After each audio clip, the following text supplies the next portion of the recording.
Hi guys, welcome to my channel. ఈరోజు మా ఇంట్లో సింపుల్గా బోనాలు ఎలా సెలబ్రేట్ చేసుకున్నామో చూసేయండి.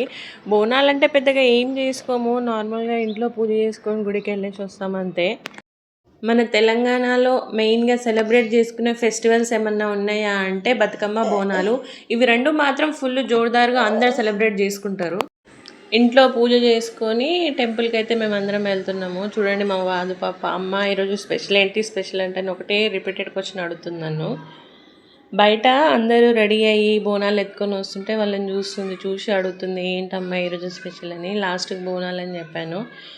మేము బోనాలు చేయం కాబట్టి నార్మల్గా చెంబులో వాటర్ పోసుకొని వేపాకులు వేసుకుని వెళ్తున్నాము. వాళ్ళందరినీ చూసి నేను కూడా ఎత్తుకుంటా అంటే వాళ్ళ మేము తీసుకొచ్చిన చెంబు వేపాకులు ఆమె నెత్తి మీద పెడితే ఫుల్ హ్యాపీగా ఫీల్ అవుతుంది, నేను కూడా ఎత్తుకున్నా అనేసి. ఫైనల్గా అయితే టెంపుల్కి రీచ్ అయిపోయాము. ఫుల్ క్రౌడ్ ఉంది ఆ రోజు టెంపుల్ అంతా. మాకు దర్శనానికి కూడా చాలా టైం పట్టింది. చూడండి ఎంత క్రౌడ్ ఉందో ఒకసారి. ఫుల్ క్రౌడ్ ఉంది, అయినా సరే మాకు దర్శనానికి ఒక 1 hour టైం పట్టింది. ఫైనల్గా అయితే మా దర్శనం అయిపోయింది గైస్.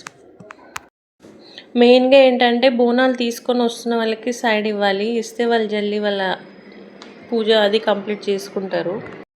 దర్శనం అయిపోయాక ఫైనల్గా ప్రసాదం ఇస్తే మా పిల్లలు ఇద్దరు కలిసి ప్రసాదం తింటున్నారు.